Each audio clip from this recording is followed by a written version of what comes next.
Sabay-sabay na sinalakay ng mga otoridad ang mahigit 30 bahay sa Davao City na umano'y pugad ng mga tulak at gumagamit ng ilegal na droga. 7 ang napatay sa engkwentro habang mahigit 30 ang naaresto. Makibalita tayo kay Rial Soroche ng GMA Davao. Nironda ng mga tauhan ng Philippine Drug Enforcement Agency, Criminal Investigation and Detection Group at Davao City Police ang mahigit 30 bahay sa Davao City kaninang madaling araw. Lunggaraw ang mga ito ng mga tulak at gumagamit ng ilegal na droga. Tinawag nilang Coplan Kaagapay ang simultaneous drug raid na ito. Sa bisa ng search warrant, hinalughog ng mga otoridad kasama mga opisyal ng barangay ang bawat bahay na nasa listahan. Tulad ng mga nasa barangay 76-A, 7 hininalang drug pusher ang napatay matapos daw manlaban sa pulisya. Meron ding mga naaresto. May mga tumangging sangkot sila sa kalakaran ng ilegal na droga. May iba namang umaming gumagamit sila. Unsa ni boss, konsumo raw baligya? Di mo na ako, boss. Ambot lang, ambot na siya diri. Nara mo ko diri natulog. Gamit ka boss o baligya lang? Gamit. Ang gamit ra ka? Asa ko ang supply? Dan kita pawan.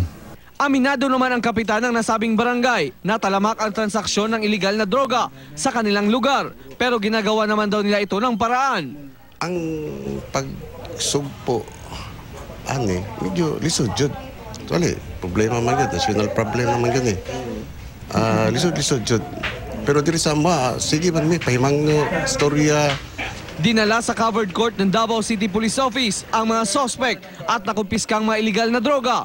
Sa head count ng pulisya, 38 ang mga naaresto sa simultaneous drug raid. 26 ang mga lalaki, habang 12 ang mga babae. Umabot naman sa 329.3 grams ang mga nakumpiskang shabu at 73 grams ang marijuana. Bukod sa mga ilegal na droga at drug paraphernalia, nakuha rin sa mga target ang ilang mga granada, baril at mga bala. Ayon sa CIDG, noong nakaraang buwan pa nila pinlano ang nasabing operasyon kung saan target ang mga personalidad na sangkot sa drug trade. Medyo malaki-laki ito, no? At nakita nyo naman na around 480 personnel, that's about 500 personnel are actually involved. It's a combined effort of the CIDG, other national support units. Yung malaking tulong dito, yung ating PRO 11, Davao City Police Office, at yung ating Philippine Drug Enforcement Agency. Yung mga source ng droga. So, yun nga ang pinagtutunan namin ng pansin. No? One of our main objectives. Kukunin namin itong, kasi nasa demand side sila. No? Pag walang bumibili, wala naman talagang mga malalaking tao na ma-involve dito.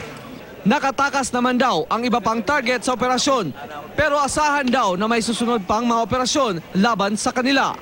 So if you continue to choose to become drug pushers, then be it. Basta pag maabtan mo kilat diha, so pasensya. Rial Soroche, Nagbabalita, Pilipinas.